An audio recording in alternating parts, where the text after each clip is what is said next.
Every ear listened in anticipation, waiting for the beautiful sound of music to fade away. While the songs were always inspiring and magnificent, the thought of what was to come afterwards always left the eager listeners ready to hear the music come to an end. The singer was a woman in charge of the large pantry. Edith was a woman who took her job so seriously that she lived in a small room right outside of the pantry. The listeners, ants, bugs, and all sorts of insects, could not wait until the woman sang herself to sleep, thus opening Pantry City.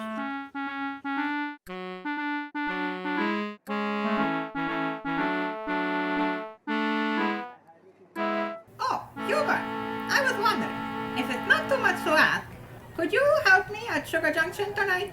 I found a leak there yesterday, so I was thinking we could harvest half a cup tonight. Sure thing, Auntie Nat.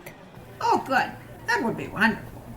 On their way through a small hole in the wall, the two ants ran into a peculiar sight that would be the start of an interesting adventure.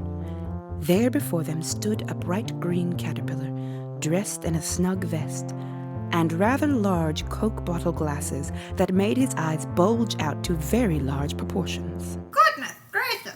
I don't think I've ever seen a caterpillar in Pantry City before. What are you doing here? Well, my name is Youmeweus, and I was told you have everything here in Pantry City. So I decided this was the place to go. You see, my friend sent me on a journey to get contact lenses.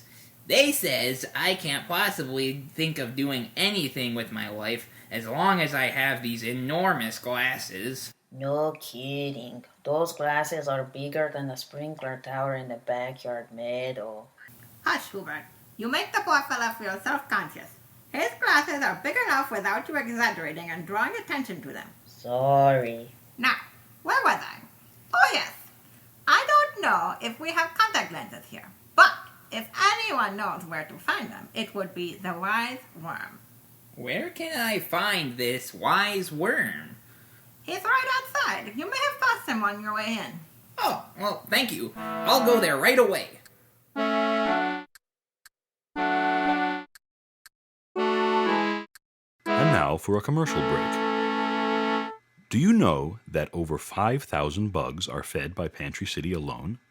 5,000 mouths depend on the nightly pilgrimage into the pantry for our storehouse. Do your part. Be responsible. Don't take more than can be missed. Clean up after yourselves and be a part of keeping the 5,000 fed.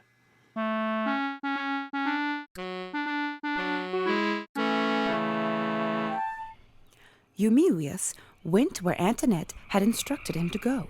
He nervously stood in front of the hole for a few minutes before clearing his throat and calling out in a shaky tone.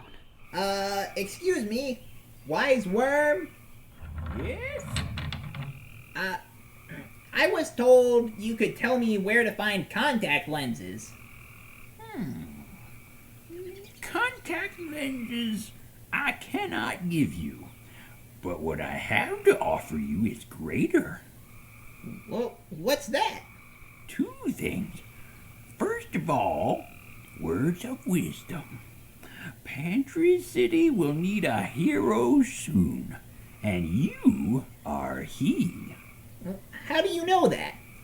Well, I am wise. But that doesn't mean you know everything that's going to happen. Let's just say this will help the story to move along. Oh, okay. Well, what's the second great thing that you're gonna give me? A utility belt. Wise Worm handed Youmeweus a utility belt that had 4 canisters fastened to the sides. Inside each of these canisters are special foods that will enhance your abilities and help you fight against evil.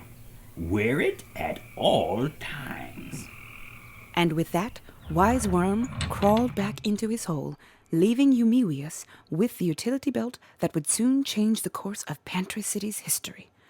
Unbeknownst to Youmeweus, on the other side of the room, inside the wall, Ruthless Rat sat in a hole, scheming up a plan.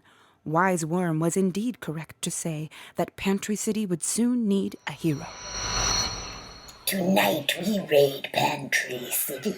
We'll make such a mess that the keeper of the pantry will know that something is amiss. She'll spray the deadly insecticide so that all of the bugs and insects will die.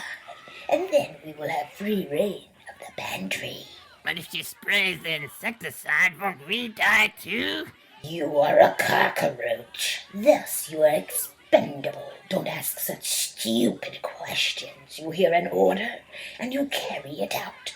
Understood? Oh, all right. Sorry, Master. It's for us to obey. Good. Gather everyone together. Youmeweus glanced down at the utility belt strapped to his waist. He wasn't sure what he needed it for, but he wore the belt as Wise Worm told him to. After all, he was wise. Youmeweus had returned to Pantry City to continue his quest in finding contact lenses when... Excuse me, good lad. Could you direct me to the meat market? The what? The meat market. You know, where you get meat. Youmeweus looked at the rather rotund beetle that stood in front of him. She smacked her lips as if anticipating the meat she so obviously loved. Actually, I'm new here, so I'm not sure where anything is. Oh, wonderful! Then we can find it together. I'll be able to bring back twice as much as I originally expected, since you're coming along. Patting him on the back, Ms. Bimsley, for that was the beetle's name, practically pulled Youmeweus along with her, all the while prattling on about how much she adored meat and couldn't possibly live without it. They hadn't gone but a few yards when Ms. Bimsley, who wasn't paying attention to where she was walking, ran into a ladybug. Pardon me. That's quite all right. My name's Cordelia. What's yours? Miss Bimsley. Pleased to meet you. Did I overhear you talking about the meat market? Why, yes. I was just explaining to, what's your name? Youmeweus. Oh, yes, of course. I was explaining to Yumi here just how important it is to eat meat, and lots of it. That's grand. You would enjoy being part of the Meet and Greet Club. We meet every Tuesday, Thursday, and Saturday while greeting as many passerbys as possible. Ooh, do tell. I heard that there was a new Youmeweus was relieved to find that he had not been pulled along with the two bumbling ladies in their quest for meat. He really wanted to make some headway on his mission, but before he could get started, Youmeweus was interrupted yet again, this time by a cry for help. Help me, I can't hang on. Youmeweus looked up to see a young roly-poly hanging by his front four legs from the countertop 48 inches in the air. There was not enough time to climb up, but Youmeweus knew he had to do something. Glancing down at his utility belt, Youmeweus felt that whatever was inside must be able to help him. He popped one of the canisters open. Inside were the leaves of Brussels sprouts. He didn't think. Youmeweus just stuffed the leaves in his mouth and chewed with a quickness. Almost instantly, Youmeweus felt wings burst from his back. He began to flap them with excitement. I'm flying! Hold on, little fella. I'm coming to get you. And with that, Youmeweus flew swiftly to the little roly-poly's aid. After depositing the young bug on the ground, Youmeweus was surrounded by a group of young insects who were staring at him in admiration. Thanks, mister. Yeah, thanks. You saved my brother's life. His name's Rolly and I'm Polly, but he's the one always getting into trouble, though. Well, it's nice to meet both of you. Nice to meet you, too. If you ever need somebody to help you with your hero stuff, call on us. We owe you one. Well, actually, I'm looking for some contact lenses. That doesn't sound very heroic. I guess not, but I need them to help me make something of my life. If you know where I can find some, that would be very helpful. Well, we'll keep our eyes out for some. Come on, Rolly. We've got to tell Mom about how you were saved by a hero. All right, bye, mister. And with that, the young bugs ran off, leaving Youmeweus with a surge of pride and a growing interest in what else his utility belt might hold. And now for our regularly scheduled commercial. Start your day with a complete breakfast of wood flakes. Wood flakes offer a daily dose of fiber and are packed with a kick no termite and or beetle can resist. So get your wood flakes today. They're great! Grate, great. Back in Ruthless Rat's hole, a swarm of roaches gathered, ready to hear their last instructions before invading Pantry City. Quiet.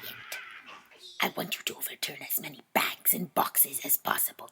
Run your little feet through as much food as you can and tear open any existing holes so the keeper of the pantry will be upset. Do your worst, minions. Move out. With a scurrying of feet, the roaches swarmed out of the hole. One mission in mind: destroy Pantry City. You've been listening to Pantry City, Episode 1, Part 1. Pantry City was brought to you by Cproductions. Vocal talent includes Alfred, April, Chrissy, David, and Zachary Levy. Maria McKessie, and narration by Rachel Levi. Script, music, and sound design by Chrissy Levy. Extra sound effects obtained through Sound Bible. And I'm Chrissy, inviting you back next time for more Pantry City.